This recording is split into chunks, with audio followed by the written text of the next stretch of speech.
banyak orang yang sekarang tidak heboh lagi ketika bulan Ramadan datang. Yang heboh saya lihat hanya TV, Facebook, dan WA. Itu pun karena kamu copy paste, ada satu orang bilang mohon maaf menjelang Ramadan, terus kamu share kemana-mana. Kata-katanya sama, saya punya hampir 23 grup itu isinya podo-podo.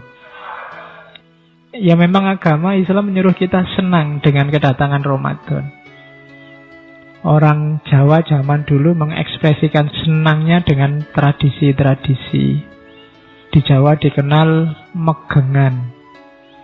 Megeng itu terjemahan bahasa Jawa dari kata-kata imsak, menahan diri. Jadi megengan itu ya artinya menahan, merayakan hari ketika kita diajari untuk menahan diri. Itu namanya megengan. Ya dalilnya itu tadi, man fariha biduhuli Ramadan, siapa yang senang dengan datangnya Ramadan, dan seterusnya. Jadi kalau ada yang bilang megengan itu bid'ah, ada dalilnya. Dalilnya apa? Mengekspresikan kesenangan. Ya meskipun kita sering lebih fokus ke bancaannya, cuma maunya itu. Seneng lah orang Jawa terus pakai tradisi, biar senengnya lebih berlipat-lipat.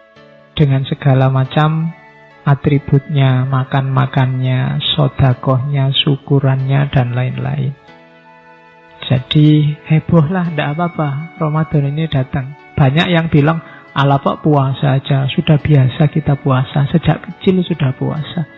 Sudah dilatih untuk puasa Ramadan, jadi biasa-biasa aja.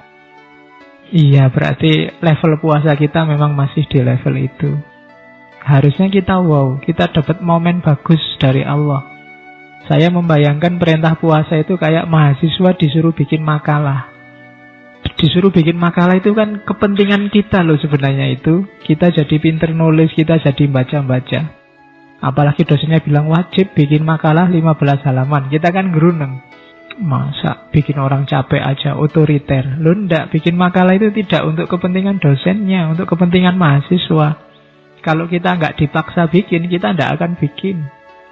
Itu puasa. Sama Allah wajib deh. Allah sangat ngerti apa manfaatnya puasa lahir batin untuk hidup kita. Maka sama Allah dibikin wajib puasa. Karena kalau Allah bilang sunnah, boleh puasa, boleh enggak, kita tetap milih enggak puasa. Sama kayak mahasiswa, boleh bikin makalah, boleh enggak bikin. Insya Allah enggak bikin. Dan itu sayangnya Allah pada kita. Karena Allah ngerti apa manfaatnya puasa, maka wajib ya puasa. Dan Allah tidak butuh sebenarnya lapar dan haus kita. Butuhnya apa? Manfaat puasanya. Itu jadi analoginya kayak makan. Sebenarnya semua ibadah juga begitu. Allah tidak butuh ibadah kita. Kita yang butuh, cuma kita tidak sadar. Makanya sama Allah setengah dipaksa dengan hukum wajib dan manfaatnya untuk kita. Kemarin kita ngerti apa manfaatnya haji. Sebelumnya kita ngerti apa maknanya sholat. Paling awal kita kenal Abdul Qadir Jailani, makna ibadah. Itu kan kita baru, oh iya ya berarti penting. Tidak ada yang diperintah Allah itu yang sia-sia. Cuma memang banyak di antara kita yang belum menangkap. Tapi jalani saja. Nanti kita rasakan sendiri manfaatnya. Puasa ini salah satu ibadah paling tua. Sejak adanya manusia di banyak tafsir itu sudah ada perintah puasa. Ibadah paling tua itu kan 3. Puasa, korban, kemudian sholat. Sholat dalam arti ritual penyembahan tertentu. Mungkin tidak persis sama sholat kita, tapi setiap nabi pasti punya itu. Korban itu semacam persembahan. Apa yang dikorbankan untuk Allah. Sejak zaman Nabi Adam, Qabil dan Habil sudah ada korban. Zaman Nabi Adam juga sudah ada puasa. Konon puasa Ayyamul Bid 13, 14, 15 itu sudah dilakukan oleh Nabi Adam. 10 Muharram juga katanya Nabi Adam puasa, memperingati pertemuannya dengan Ibu Hawa di Arafah. Kemudian siapa lagi? Nabi Nuh juga puasa. Ketika terombang-ambing di lautan, umatnya disuruh puasa. Nabi Musa malah puasa 40 hari yang nanti diperintahkan juga pada umatnya. Termasuk orang Yahudi itu ada tradisi puasa 40 hari dalam setahun. Meskipun nanti dikritik oleh Al-Quran karena orang Yahudi ini urik. Ya puasa 40 hari tapi harinya milih sendiri. Nah, itu orang Yahudi. Nanti dalam tradisi Nasrani juga ada puasa. Di sebagian riwayat Nabi Isa itu ada kewajiban puasa setahun 50 hari malahan, tidak 40. Dan seterusnya. Jadi hampir semua Nabi puasa. Nabi Yakub itu mempuasai anak-anaknya. Nabi Yusuf waktu di penjara juga puasa. Hampir semua Nabi puasa. Filosof Plato itu puasa. Katanya Plato, obat jasmani rohani paling baik itu puasa. Sokrates juga nyuruh orang puasa. Katanya Sokrates, dalam diri kita, dalam diri manusia itu ada unsur penyembuh. Bantulah dirimu untuk menyembuhkan dirimu sendiri. Jalannya antara lain puasa. Jadi mbahnya filosof aja poso. Masuk kalian tidak puasa? Nah itu arahnya ke situ. Jadi mungkin kalian belum menangkap. Yang kalian tangkap sampai detik ini puasa itu ya lapar dan haus. Terus kalau sudah maghrib balas dendam. Ya. Jadi cuma itu. Sebenarnya manfaatnya banyak. Binatang juga kan banyak yang riwayatnya puasa.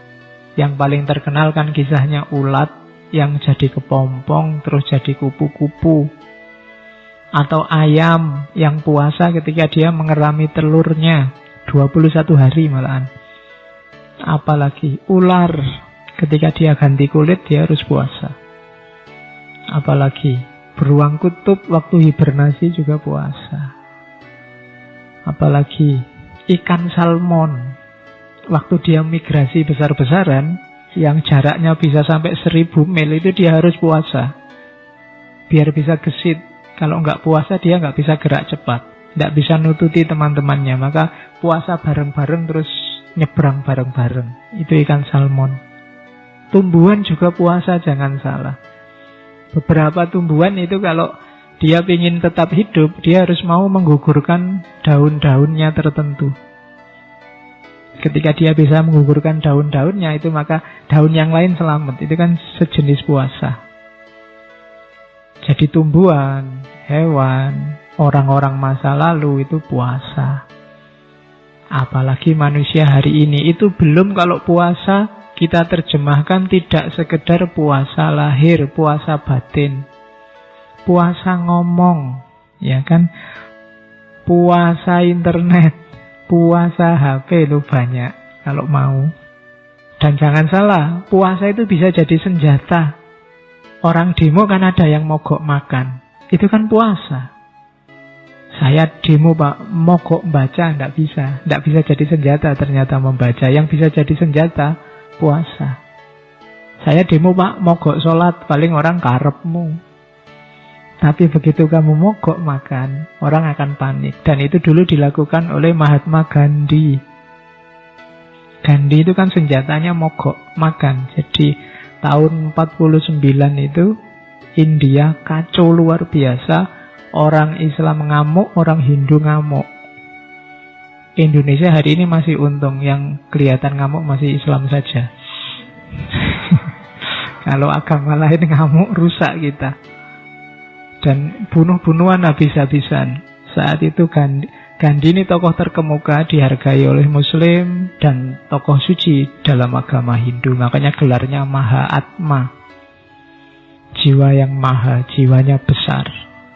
Dan Gandhi deklarasi, saya tidak akan makan sebelum kalian berhenti bunuh-bunuhan. Dan akhirnya sukses puasanya Gandhi. Oke, itu salah satu contoh bahwa puasa bisa jadi senjata. Kalau nggak percaya, misalnya bapakmu ngirim uangnya kurang terus kamu minta, Pak ini duitnya kurang, ya sudah itu habis-habisin, ya sudah saya tak puasa aja kalau gitu. Nggak tegel mesti bapakmu. Saya ndak makan lah saya. Oh ndak tegel mesti bapakmu. Jadi jangan salah, puasa itu kelihatan pasif tapi sebenarnya dia bisa aktif dan revolusioner. Oh, itu puasa. Oke, itu di antara yang perlu kita tahu dahsyatnya puasa. Maka gembiralah kita dapat momen. Alhamdulillah kita dipaksa oleh Allah untuk puasa. Ayo kita manfaatkan 1 bulan ke depan. Kita coba dapat apa kita dari puasa. Selama ini kan kita cuma dapat lapar dan haus sama komedi di TV-TV. Besok kita cari hasil yang lain, jajal. Minggu awal dulu saya ngomong, ayo kita bikin target-target individual aja. Janji sama diri kita sendiri. Ramadan kali ini, Pak, misalnya saya mau khatam sekali, kemudian nulis 1 artikel yang bagus, ilmiah 1, kemudian itu target individual. Coba untuk dirinya sendiri. Ramadan kali ini, Pak, tesis selesai, kemudian ngajinya beres, kemudian itu kan target spiritual juga. Janjinya sama dirinya sendiri. Nanti kalau sukses, kasih hadiah dirimu sendiri. Kalau gagal juga hukum dirimu sendiri. Kita kan jarang menerapkan ini ya. Kalau semester ini IP ku 3,5 ke atas, aku akan makan di restoran paling enak. Nah, itu ngasih hadiah dirinya sendiri. Tidak apa-apa kalau uangnya ada. Loh ya kalau nggak ada uangnya, ya masa kamu mau nekat. Jadi itu ngasih hadiah atau dihukum. Kalau IP ku di bawah 3 semester ini, HP off, nggak akan tak beliin pulsa 1 semester misalnya. Itu menghukum diri sendiri. Cuma yang konsisten. Latihan sukses itu diawali dari dirinya sendiri, termasuk puasa. Saya tidak tahu sudah berapa Ramadan kalian janji mau khatam tapi tidak pernah khatam. Biasanya semangat hari pertama, kedua, ketiga, setelah itu wallahu a'lam bishawab.